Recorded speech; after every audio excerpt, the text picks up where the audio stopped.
नमस्कार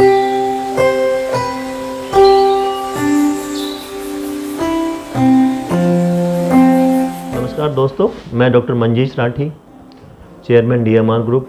मैं एक न्यूरोलॉजिस्ट हूं और आज मैं डिस्कस करूंगा आपको स्लीप डिसऑर्डर्स के बारे में। जैसा कि आप सबको ज्ञात है कि आज तक जो हम ट्रीटमेंट करते थे, मोस्ट ऑफ द ट्रीटमेंट जो हमें दिन में होने वाली डिजीज़ थी उनका करते थे, पर जैसा कि लाइफस्टाइल में चेंजेस आ रहे हैं, ऐसी बहुत सारी बीमारियां हैं जो रात के समय काफ़ी कॉमन हो गई हैं।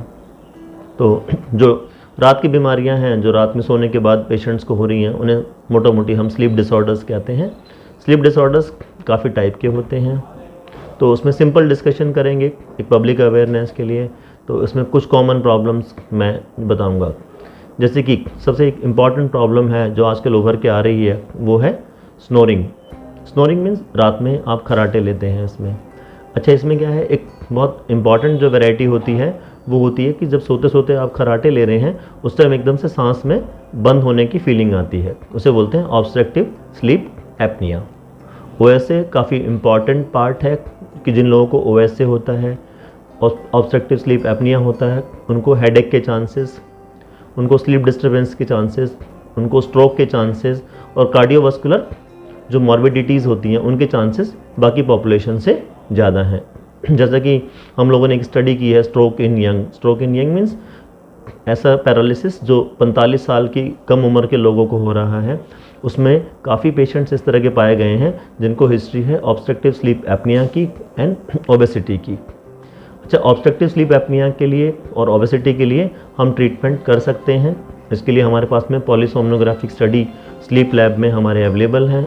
उस स्टडी को करने के बाद में हम एपनिया और हाइपोएपनिया इंडेक्स को निकालते हैं और उसके हिसाब से आपका जो अपर एयरवेज हैं उनको देखते हैं। वेट रिडक्शन के लिए डिफरेंट जो पैरामीटर्स हैं उनको यूज़ करते हैं, और अगर ज़रूरत पड़ती है तो हम जो CPAP है उसका यूज़ करते हैं। CPAP मीन्स आपको एक ऐसी मशीन, ऐसा मास्क मिल जाता है जिसमें लगातार एयरवे प्रेशर रहता है ताकि आपकी सांस की नली खुली रहे, आपके एयरवेज खुले रहें और आपको ऑब्स्ट्रक्टिव स्लीप एपनिया और स्नोरिंग काफ़ी हद तक कम हो जाए, मिनिमल हो जाए, और इससे होने वाली जो प्रॉब्लम्स हैं वो कम हो जाएं।